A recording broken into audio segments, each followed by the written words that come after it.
दोस्तों, ये है हल्दी घाटी। यहाँ हुआ था अकबर और महाराणा प्रताप के बीच युद्ध। वीडियो को पूरा देखें और चैनल को सब्सक्राइब कर लीजिए। मेवाड़ का सिंह और स्वाभिमान की अग्नि इतिहास के पन्नों पर वक्त की धूल अक्सर कई साम्राज्यों और उनके राजाओं को लील जाती है। समय का पहिया उन लोगों को भुला देता है जिन्होंने महलों के सुख के लिए अपनी आत्मा का सौदा कर लिया। लेकिन अरावली की उन कठोर और पत्थरीली पहाड़ियों में आज भी हवाएं एक ऐसे योद्धा का नाम गाती हैं जिसने गुलामी शब्द को अपने जीवन से हमेशा के लिए मिटा दिया था। यह कहानी सिर्फ एक युद्ध की नहीं है, यह कहानी है इंसान की रूह की उस ऊंचाई की जहां दुनिया का सबसे बड़ा और ताकतवर सम्राट भी बौना नजर आने लगता है। 16वीं शताब्दी का वह दौर जब हिंदुस्तान के आसमान पर मुगलिया सल्तनत का परचम अपने पूरे गुरूर के साथ लहरा रहा था। तख्त ए दिल्ली पर बैठा था जलालुद्दीन मोहम्मद अकबर, एक ऐसा बादशाह जिसकी महत्वाकांक्षा की कोई सरहद नहीं थी। उसकी तलवार और उसकी कूटनीति ने उत्तर से लेकर दक्षिण तक एक एक करके तमाम रियासतों को अपने कदमों में झुकने पर मजबूर कर दिया था। लेकिन इस विशाल मुगलिया समुद्र के बीच एक पहाड़ ऐसा था जो सीना ताने खड़ा था। वह पहाड़ था मेवाड़, और उस पहाड़ की सबसे ऊंची चोटी का नाम था महाराणा प्रताप। प्रताप कोई साधारण इंसान नहीं थे, वे उस धरती के अंश थे जहाँ बप्पा रावल और राणा सांगा जैसे शूरवीरों ने जन्म लिया था। मेवाड़ की मिट्टी में समर्पण का नहीं बल्कि बलिदान का बीज बोया जाता था। जब प्रताप ने मेवाड़ की गद्दी संभाली तब उनके पास विरासत में सोने चांदी से भरे खजाने नहीं थे, बल्कि उनके हिस्से में आई थी कांटों से भरी एक गद्दी। चित्तौड़गढ़ जो मेवाड़ का हृदय था, मुगलों के क्रूर आक्रमण और उस भयानक कत्लेआम का गवाह बन चुका था जहां हजारों निर्दोष लोगों और राजपूत वीरों ने अपने प्राणों की आहुति दी थी। चित्तौड़ की उन जलती हुई चिताओं की राख ने प्रताप के सीने में एक ऐसी ज्वाला भड़का दी थी जिसे दुनिया का कोई भी समंदर बुझा नहीं सकता था। प्रताप ने अपनी मातृभूमि की उस दुर्दशा को देखकर एक ऐसी कठोर प्रतिज्ञा ली जो इंसानी बर्दाश्त की हदों को पार कर जाती है। उन्होंने भरी सभा में अपने इष्ट देव एकलिंग जी को साक्षी मानकर सौगंध खाई, जब तक मैं अपने मेवाड़ को, अपने चित्तौड़ को इन आक्रांताओं के चंगुल से मुक्त नहीं करा लेता, तब तक मैं राजमहलों की चौखट पर कदम नहीं रखूंगा। सोने चांदी के थाल मेरे लिए वर्जित होंगे, मैं पत्तलों पर भोजन करूंगा। मखमल के बिस्तर मेरे लिए नहीं बने हैं, मेरी शैया यह कठोर धरती और घास फूस होगी। यह सिर्फ एक राजा की प्रतिज्ञा नहीं थी, यह एक राष्ट्र की आत्मा की चीख थी। अकबर जो आगरा के किले में बैठकर हिंदुस्तान के नक्शे पर अपनी मुहर लगा रहा था, उसकी नजरों में मेवाड़ एक कांटे की तरह चुभ रहा था। उसे यह बात रास नहीं आ रही थी कि जब पूरा हिंदुस्तान उसके आगे सजदा कर रहा है तो मुट्ठी भर सैनिकों वाला यह राजपूत राजा उसकी सत्ता को चुनौती कैसे दे सकता है। अकबर यह भली भांति जानता था कि मेवाड़ सिर्फ एक जमीन का टुकड़ा नहीं है, वह हिंदुस्तान की स्वतंत्रता का प्रतीक बन चुका है। अगर प्रताप नहीं झुके तो कल को बगावत की ये चिंगारी पूरे मुल्क में फैल सकती है। प्रताप की इस खामोश तैयारी से अकबर की बेचैनी बढ़ती जा रही थी। मेवाड़ की हवाओं में बारूद की गंध घुलने लगी थी। दोनों ही पक्ष जानते थे कि एक महायुद्ध अब टाला नहीं जा सकता, लेकिन अकबर जो युद्ध से पहले कूटनीति के शतरंज खेलने में माहिर था, उसने एक आखिरी दांव खेलने का फैसला किया। उसने तय किया कि वह प्रताप को झुकाने के लिए तलवार से पहले बातचीत के मोहरे भेजेगा, और यहीं से शुरू हुई सम्मान और अहंकार की वह मनोवैज्ञानिक जंग जो हल्दी घाटी की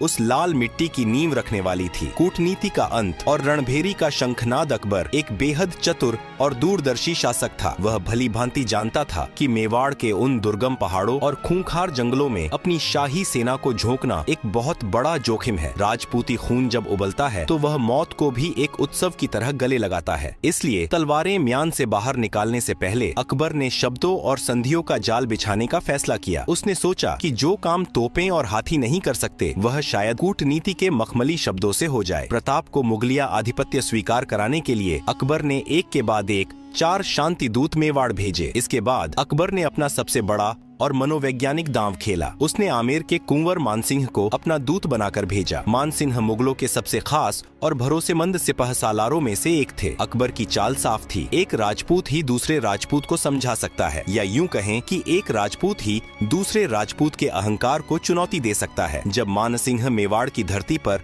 भारी शाही लश्कर के साथ पहुँचे तो उनका स्वागत उदय सागर झील के किनारे किया गया। राजपूती परंपरा के अनुसार मेहमान के लिए एक भव्य भोज का आयोजन किया गया। लेकिन जब भोजन का समय आया तो मानसिंह ने देखा कि महाराणा प्रताप वहां उपस्थित नहीं थे। उनकी जगह प्रताप के युवा पुत्र कुंवर अमर सिंह ने मानसिंह का स्वागत किया। मानसिंह के माथे पर सिलवटें पड़ गईं। उन्होंने भरे दरबार में पूछा, महाराणा प्रताप कहाँ हैं? क्या वे हमारे साथ भोजन नहीं करेंगे? अमर सिंह ने बहुत ही शालीनता लेकिन एक छिपे हुए व्यंग्य के साथ उत्तर दिया, महाराणा के पेट में कुछ पीड़ा है, इसलिए वे इस भोज में शामिल होने में असमर्थ हैं। मान सिंह कोई मूर्ख नहीं थे। वे तुरंत समझ गए कि पेट का दर्द तो सिर्फ एक बहाना है। असल में प्रताप उनके साथ एक पंगत में बैठकर भोजन करना अपने स्वाभिमान के खिलाफ मानते हैं। मान सिंह का चेहरा क्रोध से तमतमा उठा। उन्होंने अपनी थाली वहीं छोड़ दी और अपनी मूंछों पर ताव देते हुए खड़े हो गए। उनकी आवाज में मुगलिया सल्तनत का गुरूर झलक रहा था। मैं जानता हूँ कि महाराणा के पेट में कौन सा दर्द उठ रहा है। मैं इस दर्द का पक्का इलाज जानता हूँ। प्रताप से कह देना कि जिस राजपूत ने मुगलों की अधीनता स्वीकार कर ली हो, उससे घृणा करना उन्हें बहुत भारी पड़ेगा। तभी पर्दे के पीछे से एक कड़कती हुई और पहाड़ जैसी भारी आवाज गूंजी। वह आवाज स्वयं महाराणा प्रताप की थी। कुंवर मान सिंह, हम उस थाली में भोजन नहीं कर सकते जिस थाली को उन हाथों ने छुआ हो जिन्होंने अपनी कुल की मर्यादा और अपनी बेटियों का सौदा तुर्कों के साथ कर दिया हो। सम्मान कोई बिकाऊ वस्तु नहीं है जिसे मुगलिया खजाने के सिक्कों से खरीदा जा सके। यह शब्द नहीं थे, ये मान सिंह के सीने में उतरने वाले दहकते हुए तीर थे। यह एक ऐसा सीधा और तीखा अपमान था जिसने मान सिंह के भीतर बदले की आग भड़का दी। मान सिंह ने अपना आपा खो दिया और जाते जाते खुली धमकी दी, मैं तुम्हारे इस खोखले गुरूर को रणभूमि की धूल में मिला दूंगा। याद रखना प्रताप, मैं बहुत जल्द लौटूंगा। प्रताप ने भी उसी शांत लेकिन खौफनाक लहजे में पलटकर जवाब दिया, हमें आपका इंतजार रहेगा और हाँ, हो सके तो अपने फूफा को भी साथ ले आना। हम मेवाड़ की चौखट पर तुम्हारा स्वागत अपनी तीखी तलवारों से करेंगे। इन 4 कूटनीतिक विफलताओं ने और विशेष रूप से मानसिंह के हुए अपमान ने अकबर के सब्र का बांध तोड़ दिया। आगरा के किले में बैठे बादशाह का अहंकार आहत हो चुका था। अब सुलह के सभी दरवाजे हमेशा के लिए बंद हो चुके थे। यह मामला अब सिर्फ एक रियासत को जीतने का नहीं रहा था, यह मुगलिया सल्तनत की इज्जत का सवाल बन गया था। अकबर ने तय किया कि अब इस बगावत को हमेशा के लिए कुचल दिया जाएगा। अकबर ने युद्ध का ऐलान कर दिया और इस ऐतिहासिक महासंग्राम का मुख्य सेनापति किसी और को नहीं बल्कि उसी मानसिंह को बनाया जिसकी आंखों में प्रताप से बदला लेने की खून की प्यास तैर रही थी। यह अकबर की एक और सोची समझी चाल थी, राजपूत की तलवार से ही राजपूत का सिर काटना। मानसिंह के नेतृत्व में मुगलों की एक विशाल और अजेय मानी जाने वाली सेना ने अजमेर से मेवाड़ की ओर कूच किया। इस सेना में हजारों खूंखार घुड़सवार, पैदल सैनिक, तोपखाने और जंगी हाथी शामिल थे। इधर जब मेवाड़ में मुगलों के कूच की खबर पहुंची तो महाराणा प्रताप ने भी अपनी सैन्य परिषद बुलाई। उनके पास मुगलों की विशाल सेना के मुकाबले केवल कुछ हजार सैनिक ही थे, लेकिन उन सैनिकों की आंखों में खौफ नहीं, अपनी मातृभूमि पर मर मिटने का जुनून था। प्रताप जानते थे कि खुले मैदान में मुगलों की भारी तोपों और हाथियों का सामना करना आत्महत्या होगी, इसलिए उन्होंने अपनी सबसे बड़ी ताकत अरावली के पहाड़ों को ही अपना हथियार बनाने का फैसला किया। प्रताप ने युद्ध के लिए एक ऐसी जगह चुनी जो मुगलों के लिए एक मौत का जाल साबित होने वाली थी। वह जगह थी हल्दी घाटी। खमनोर और बलीचा गांव के बीच स्थित यह घाटी इतनी संकरी थी कि इसमें एक बार में सिर्फ कुछ ही सैनिक प्रवेश कर सकते थे। यहाँ मुगलों की तोपें और विशाल सेना पूरी तरह से बेकार होने वाली थी। प्रताप के भील धनुर्धर पहाड़ों की चोटियों पर छिपकर बैठ गए और उनकी छोटी लेकिन खूंखार राजपूत सेना घाटी के मुहाने पर मुगलों के खून की प्यासी होकर खड़ी हो गई। तपती हुई सुबह आसमान से आग बरस रही थी और हल्दी घाटी की वह पीली मिट्टी जल्द ही लाल होने वाली थी।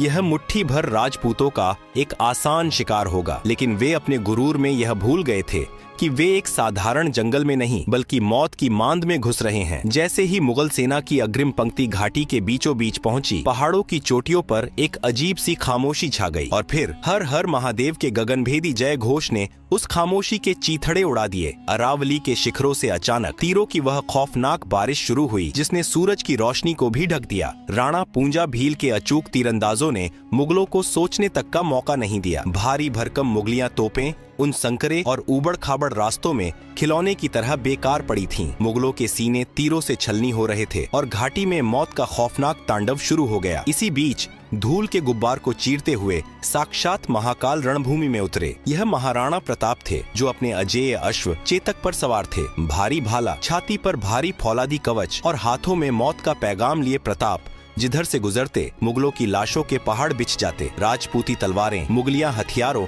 और कवचों को ऐसे काट रही थीं जैसे कोई सूखी लकड़ियां काट रहा हो। प्रताप की सेना में सिर्फ राजपूत ही नहीं थे बल्कि उनके सेनापति हाकिम खानसूर अपनी अफगानी टुकड़ी के साथ मुगलों पर कहर बनकर टूट रहे थे। हाकिम खान सुअर की तलवार ने साबित कर दिया था कि यह जंग किसी धर्म की नहीं बल्कि एक साम्राज्य के अहंकार और एक मातृभूमि के स्वाभिमान की थी। युद्ध अपने सबसे भयंकर मोड़ पर था। तभी प्रताप की लाल होती आंखों ने रणभूमि में उस चेहरे को ढूंढ निकाला जिसकी गद्दारी ने इस युद्ध की आग में घी डाला था। आमेर का कुंवर मानसिंह। मानसिंह एक विशाल और खूंखार हाथी के ऊपर सजे एक सोने के हौदे में बैठा अपनी सेना को निर्देश दे रहा था। प्रताप ने चेतक को एड़ लगाई। चेतक जो सिर्फ एक जानवर नहीं बल्कि प्रताप की आत्मा का विस्तार था, हवा से बातें करता हुआ मानसिंह के हाथी की ओर दौड़ा। जैसे ही चेतक उस दैत्याकार हाथी के करीब पहुंचा, उसने एक ऐसी अकल्पनीय छलांग लगाई जिसे देखकर देवताओं ने भी आसमान से दांतों तले उंगली दबा ली होगी। चेतक ने हवा में उछलकर अपने दोनों अगले पैर उस विशाल हाथी के मस्तक पर टिका दिए। प्रताप ने अपनी पूरी ताकत समेटकर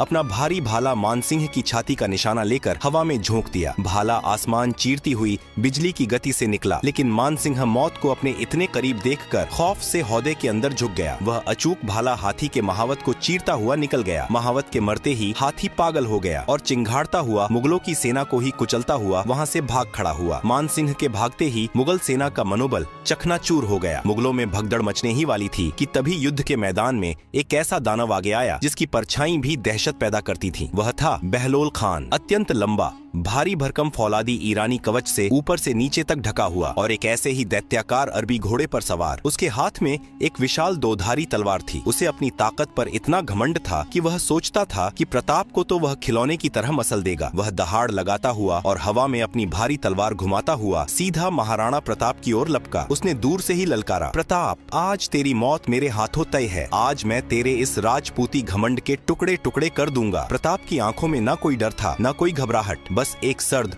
और खौफनाक शांति थी। उन्होंने बहलोल खान के प्रहार को रोकने की कोई जल्दबाजी नहीं की। सिर्फ एक ही वार में प्रताप ने उस अजेय और विशालकाय बहलोल खान को उसके कवच और उसके घोड़े समेत बीचों बीच से दो हिस्सों में चीर कर रख दिया। खून का एक भयानक फव्वारा छूटा और बहलोल खान के शरीर के दो टुकड़े घोड़े के दो टुकड़ों के साथ रणभूमि की लाल मिट्टी में जा गिरे। युद्ध के मैदान में एक पल के लिए मौत का सन्नाटा छा गया। हवाओं ने बहना बंद कर दिया। मुगल सैनिकों की आंखें फटी की फटी रह गईं। जो बहलोल खान मुगलों के लिए आतंक का सबसे बड़ा हथियार था, वह आज मेवाड़ के सिंह के सामने एक गाजर मूली की तरह कटकर जमीन पर पड़ा था। इस एक प्रहार ने मुगलों की आत्मा को अंदर तक कंपा दिया। उन्हें लगने लगा कि वे किसी इंसान से नहीं बल्कि किसी अलौकिक महाकाल से लड़ रहे हैं। खौफ इतना भयानक था कि मुगल सैनिकों के हाथों से तलवारें छूट गईं और वे भागो भागो, प्रताप साक्षात काल है चिल्लाते हुए अपनी जान बचाने के लिए उल्टे पांव भागने लगे। स्वामी भक्ति की पराकाष्ठा और स्वाभिमान की अमर विजय बहलोल खान के उस खौफनाक अंत ने मुगलों की रूह को इस कदर कंपा दिया था कि वे महाराणा प्रताप को साक्षात यमराज समझने लगे थे। लेकिन अकबर की वह शाही सेना एक टिड्डी दल के समान थी। एक कटता तो 10 उसकी जगह लेने आगे आ जाते। मुगलों के सुरक्षित दस्तों ने अब प्रताप को चारों ओर से घेरना शुरू कर दिया। युद्ध का मैदान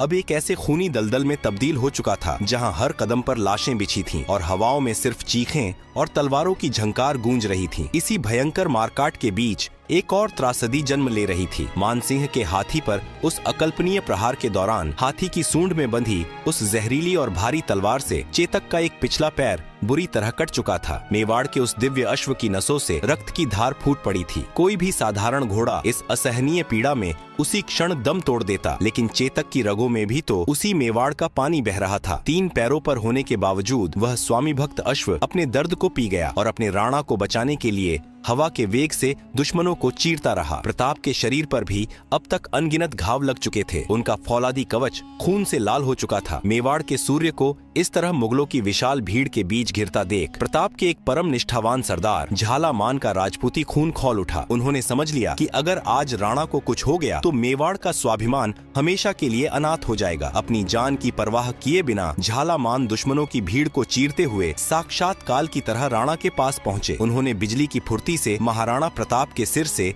वह राजसी छत्र और मेवाड़ का मुकुट उतार लिया और उसे स्वयं पहन लिया। महाराणा, इस मातृभूमि को आपकी आवश्यकता है। मेरे जैसे 1000 झाला इस मिट्टी पर कुर्बान हो सकते हैं, लेकिन मेवाड़ का यह सूर्य आज अस्त नहीं होना चाहिए। झालामान ने गरजते हुए कहा और राणा को रणभूमि से बाहर निकलने का आग्रह किया। राजसी छत्र देखते ही मुगलों की पूरी फौज ने झालामान को ही महाराणा प्रताप समझ लिया और भूखे भेड़ियों की तरह उन पर टूट पड़ी। झालामान हंसते हंसते तलवारें चलाते हुए मुगलों के बीच घुस गए और अपने प्राणों की आहुति देकर बलिदान की एक ऐसी मिसाल कायम की जिसे सदियां कभी भुला नहीं पाएंगी। उधर चेतक समझ चुका था कि उसके स्वामी की जान खतरे में है। वह 3 पैरों पर ही रणभूमि से बाहर की ओर दौड़ पड़ा। पीछे 2 मुगल सरदार जानलेवा गति से उनका पीछा कर रहे थे। अरावली की उन पत्थरीली और उबड़ खाबड़ पहाड़ियों को पार करता हुआ चेतक आगे बढ़ रहा था कि अचानक रास्ते में एक बहुत चौड़ा बरसाती नाला आ गया। नाले में पानी का तेज बहाव था। एक बिल्कुल स्वस्थ और ताकतवर घोड़े के लिए भी इतनी बड़ी छलांग लगाना लगभग असंभव था। मुगलों के घोड़ों ने नाले के पास आकर